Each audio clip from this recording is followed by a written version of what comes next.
Good morning, Great. everyone. Happy to be able to talk with you. Margaret, you want to say good morning as well? Yep. Absolutely. Just good morning. And yeah, happy to be here as well. And this is a great topic we're about to cover with you. Yes, bear with us as we have a little fun with the theme here, okay? Because we've got a lot of doom and gloom going on out there. We figure let's insert some bit of bright spot into all of this. And so let us kind of guide you on this mini tour of the DEI journey, because really every company is on its own unique journey when it comes to these topics.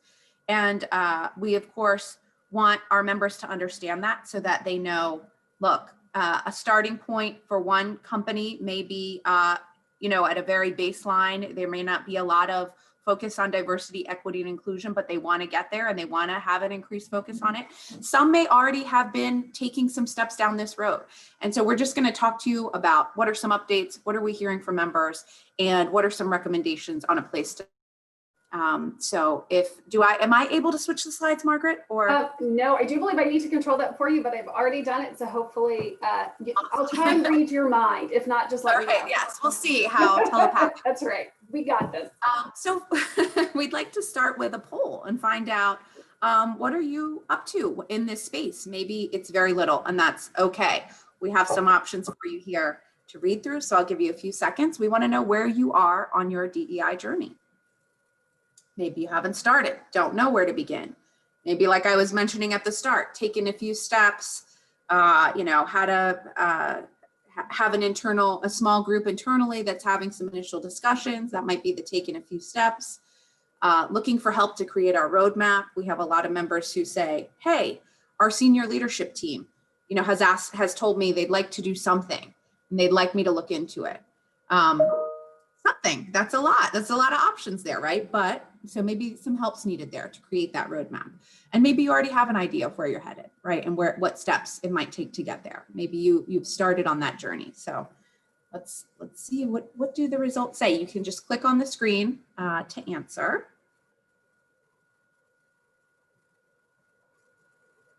We're getting participation here, Margaret, Ben.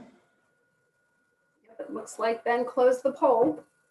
Okay. Oh, nice. So we have 16% saying haven't started, don't know where to begin.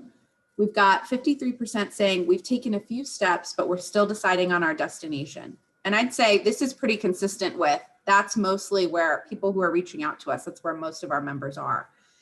Looking for help to create our roadmap. Awesome. And then map is complete. Journey has begun. I like to see that though. I love to see that. Yes, that we've got 13% of respondents saying map is complete.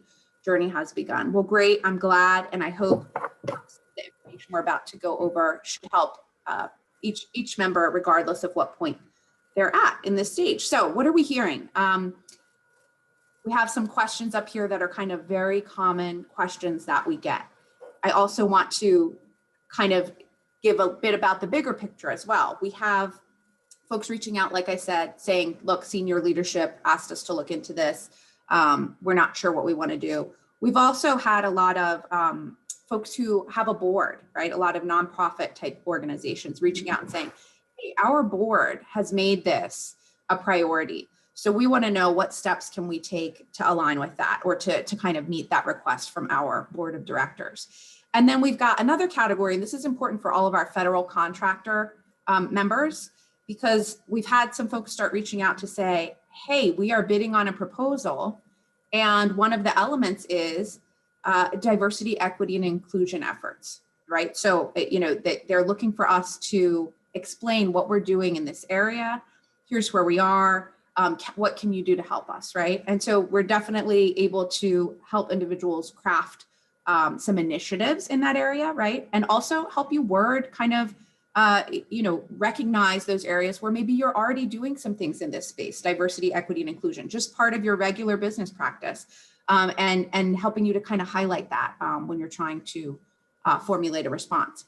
But we do think that sort of with the change in administration that's happening, there's going to be an increased focus on contractors, right? And people who are bidding on government type work, being able to show that they are committed to these issues, to this space.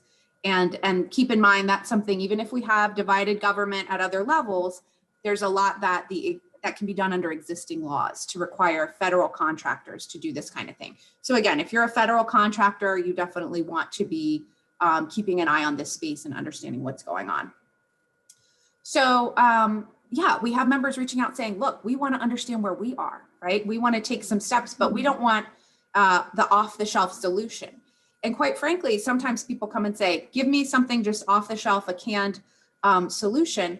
And really, it has to be more of a conversation, right, that we have to make sure that whatever solution you're implementing, right, whether it's coming from us or some other source or you're doing it yourself, that it really is meeting the need that you have, that it really is meeting you where you are. If an organization has a need to raise awareness, right, among all of their population, that's very different from one department that is getting some really negative feedback along the lines of diversity, equity, and inclusion, which would signal an issue within just that single department that maybe could be addressed through some coaching of leadership or things along those lines, in addition to what other efforts you might be making. And then again, folks want to understand what are our options when we're ready to take a step, right? We've identified the problem. Now what can we do? How can we make this sustainable? And a lot of that involves aligning these efforts with your ultimate business goals, right? And goals for your people development. The beautiful thing is there are these great areas of alignment between diversity, equity, and inclusion, and those items and those things that really bolster your workforce in general and make it more productive. So those are sort of some of the questions we've been getting, and people want to know, rightfully so, how will we know we're having an impact, right? When we take these steps, how can we be checking in and measuring and seeing, is this having the desired impact? Or do we need to tweak something, right? Is this not, let's add something else, or let's add another element to address what's going on. And so that's sort of where we are with all the questions. Margaret, did you have any thoughts to share on that as well in terms of what we're hearing? No, I think you summarized it really well. And I think we're hearing this from really many of our members, regardless of where they're at within the journey. So absolutely. And I think, the way you roll it out and how you sustain it does get back to what you said as far as really understanding what are your needs, because that really being clear on that is going to help with an efficient and effective rollout. And then it's going to help you sustain whatever it is that you're doing. And obviously, being flexible and being willing to adjust along the way, should you need to, right, as you get more information or as your needs are identified even further. Always possible and always be open to that, but certainly understanding where you are now is going to help with those things. Awesome. Absolutely. All right. I got the sense that you were ready to move on. I was ready to move on. Was it my silence and sitting here? Yes. No, thank you. Thank you. And again, I've started to touch on some of these points on this slide already, but I do think it's important. And I'll say, it's not clear to everyone, I would say, where these points of alignment are, right, between DEI efforts and your business goals and sort of your talent goals within your organization. Your people goals is what I'm trying to say, developing your employees and helping to achieve these, your actual business goals, right? But there are a lot of opportunities for that type of alignment. And that's really a way that MEA, we sort of can provide that unique perspective for you. Sometimes folks will call with, sort of a laundry list of ideas they have about things that their organization could do in this DEI space. And sometimes it helps to kind of anchor that sort of desire to take all of these steps and that energy, again, in your business goals and your cultural values, because that will really guide you to where your company's DEI goals should be. Right? Because there are so many things out there. In a way, it can feel like, gee, there are so many options. Now I don't know what to do, right? Because there's so many options. We're finding when you're grounded in your organizational values and your business goals, and you align your efforts as much as you can with those goals, that's where you're going to see the most bang for your buck, right? The most for the energy that you're putting into it and the effort and the attention you're giving it, you're going to get the most result that way. And being able to measure it, I think, is pretty invaluable, even for being able to show other stakeholders in the organization sort of how that's going and where you are with it. There's also a lot of, so there's sort of two things that underlie a lot of the the MEA trainings in this space, the DEI space. They are, yes, those cultural values and grounding yourself in those organizational values, those unique organizational values. But there are also some underlying skills that are essential to kind of having a diverse and inclusive mindset and an inclusive workplace culture. And those skills are also great for business, right? So they tend to be skills that we look for in high performers as well. So things like empathy and communication skills and emotional intelligence, quite frankly, all align directly with sort of DEI principles as well. So there's a lot of opportunity for alignment with your business goals, and overall that can help just sort of superpower your organizational culture, right? And create that engagement and contribute to that employee engagement that so many companies are striving for. And finally, oh my goodness, finally for me, but Margaret will then take over. Well, yeah, it is important to identify sort of who are the stakeholders in these initiatives within your organization.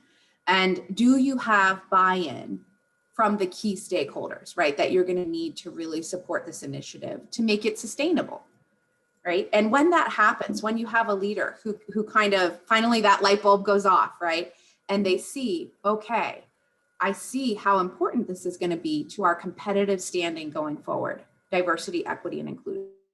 Because it really is one of those things that can sort of boost one competitor over another within the same industry. And once a leader sees that, right, then you've got that buy-in. Once your senior leadership sees that, you've got that buy-in, and that is important. That's important because a lot of this comes from that top-down leadership, displaying that commitment, and sort of giving some of that when it's necessary, right, a bit of that authority to say a committee or a DEI leader or a DEI officer or things along those lines, to really help guide the organization on its journey as well, just providing that buy-in. And Margaret, did you have thoughts here? And do you want to? Well, I'm assuming you have more to say about what's on the slide here. So if so, I will just let you continue because I think you're covering it nicely. Okay. I'm like looking for places to take a sip of coffee. So, and so to help members along this journey, right, and to really answer some of those questions we've been getting about where do we begin, we have talked members through a number of options. There is the option of kind of diving in yourself and trying to do almost like some mini focus groups within your organization to really get a sense of where are we when it comes to embracing diversity, right? Being comfortable working with others who are different from us and we're aware are different from us. And what skills do we have as an organization and as individuals as part of that organization, right? Those skills to be able to do that well, right? In a way that is productive and engaging for everyone. That's a lot of work, right? In addition to what everyone has going on. Oftentimes, HR has plenty of other responsibilities, and this often does fall to HR, as many kind of people-oriented issues do. And so there are things to make that more efficient, right? We've had some members who tried to formulate their own survey. There are also measuring tools out there. And MEA, we have partnered with a company called Spectra Diversity, a nonprofit that operates in this space. And they provide a pretty comprehensive assessment in this area. MEA selected this one because it provides two components that we think are really important. An assessment from the employee's perspective, an individual's perspective, and then an assessment of that individual and how they perceive the organization and the organization's DEI efforts. So after this type of assessment, two things come out of this, right? An individual report for each person who participated and an organization report for the company to use. And Margaret is going to walk us through a bit of what that shows, but it's really a beautiful thing to get both perspectives, right? Because we often get the individual kind of perspective, but the organization perspective is key in this area because a company may think it's taking all the right steps to create a diverse and inclusive work environment, but how do the employees perceive it, right? If the employees are not perceiving it that way, it may be that the efforts are not really aligning with what the need is, right? And so you definitely want to know that so that you could realign, right? So measuring, it's really, really powerful tool. And Margaret, I think is going to walk us through some more of that. Absolutely. And as you just said, Sienna, right, on any journey that you're going to take, it's really important to know where you want to go, but it's equally important to know where you currently are. And so in some way, some shape, some fashion, right, you need to get that data that lets you know where you currently are, because that will inform then everything you do. And there are, as Sienna said, different ways of doing that. With the Spectra assessment and as a change partner with Spectra Diversity, we're able to use this survey. And here are just some of the sample questions that the Spectra assessment asks. It's the type of data that it's collecting and reporting back. And as Sienna said, each individual that takes the assessment gets their own individual report, and then the organization gets the organizational report. So critical to get both pieces there. And I'll just let you read through quickly, but you'll see on the sample questions that we've provided here, there are those questions that are asking how each person as an individual feels, and then questions getting at how they perceive their organization. So this is what's really important to measure, and something that we're able to get with this assessment.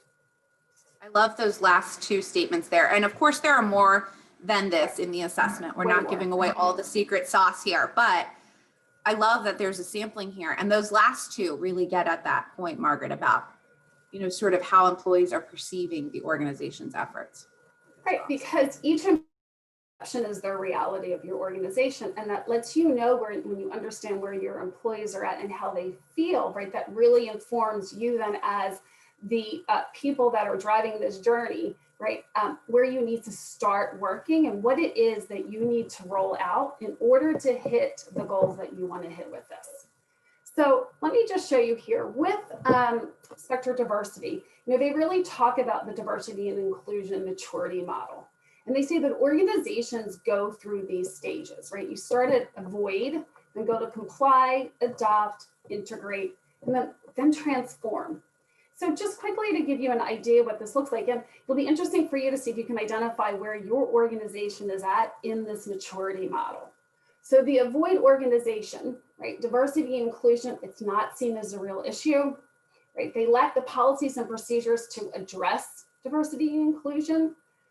The work atmosphere might feel hostile to employees who are perceived as different.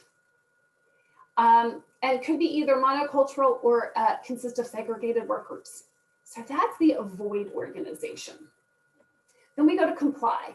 So this is an organization that's going to follow basic federally mandated anti-discrimination law to avoid negative consequences.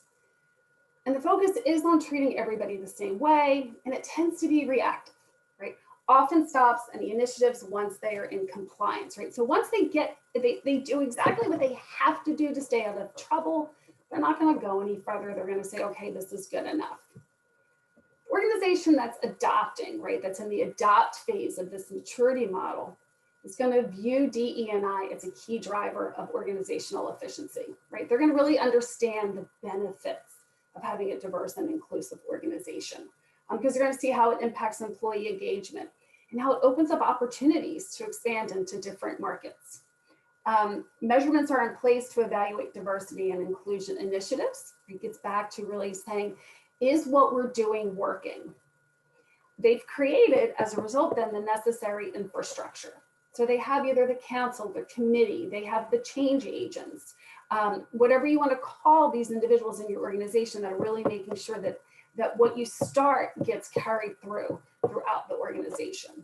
And the other day, Margaret, I'm sorry, you had a great idea when we were talking with a member the other day who was establishing some of that infrastructure, right, in the groups. And I think it was DEI champions. Because I said, how about ambassadors, you know? And he said DEI champions, and I love that, or change agents. I love that. And we're not talking about the world necessarily, but that organizational culture, right? That culture, that push toward inclusion. I love it. Yeah. No, awesome. Thanks. Okay, so then you've got the integrate organization, and this is where diversity and inclusion has been integrated into all aspects of the organization, and it's seen as a core value. You've got the policies and the practices and procedures that are all inclusive as well, right? You've done all of that work in those areas. All of those things are inclusive. Employees are committed to diversity, and they see themselves responsible for creating a culture that is inclusive for all. So that is so key as well, right? And to have the employees as individuals get to that place, you need to do that individual work. And that's where this individual assessment can really be helpful. Because what we know through all the training that we do, and Sienna does so much of it, so she can add on here, is that so much of what we do with our training is just raising awareness. I mean, it's called unconscious bias for a reason, right? So many people don't even realize that they have these biases, that they are doing these things that are maybe preventing inclusion.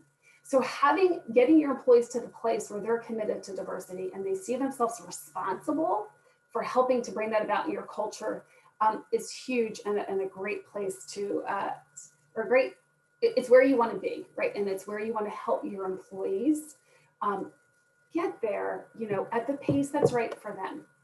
And then finally, you've got the transform organization. And this is where it's just part of everyday business. It's just what you do. It's part of who you are. It's part of your values. It's part of your culture. As it says here, right, it's fully integrated and is part of the cultural norms of the organization. And it has diversity and inclusion best practices that are emulated by other organizations, right? You now become the benchmark and other organizations are looking to be like you. So that's the maturity model. It takes effort, right?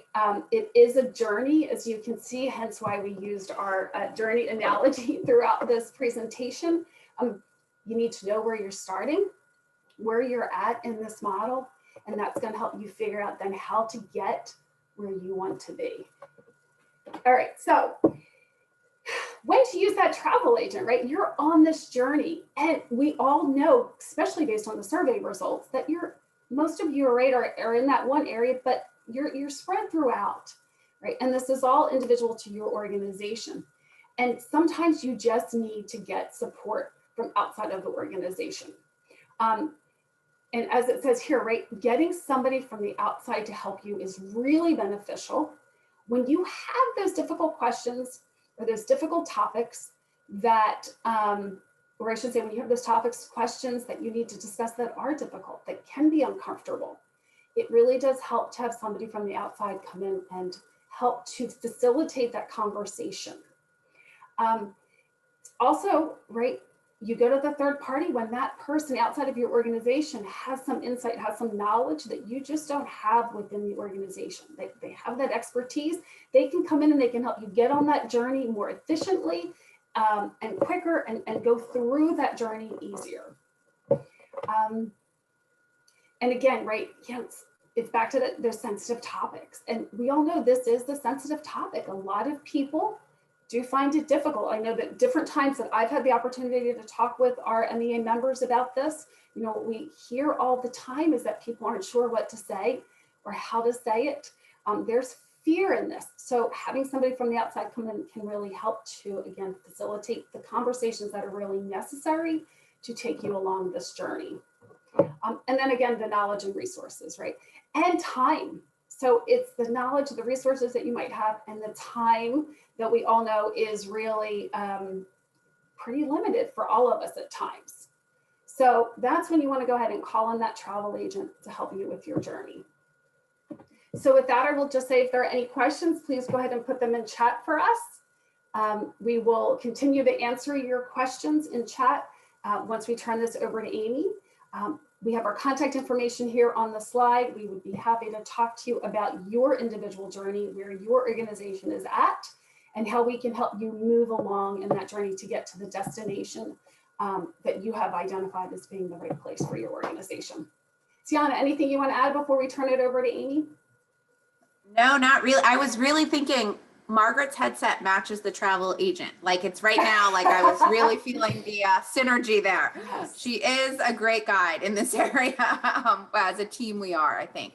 And we're happy to chat through if you just have questions about, any of what we talked about today, even the, the contractor stuff with the DEI reach out and we can have a chat. So that's about it.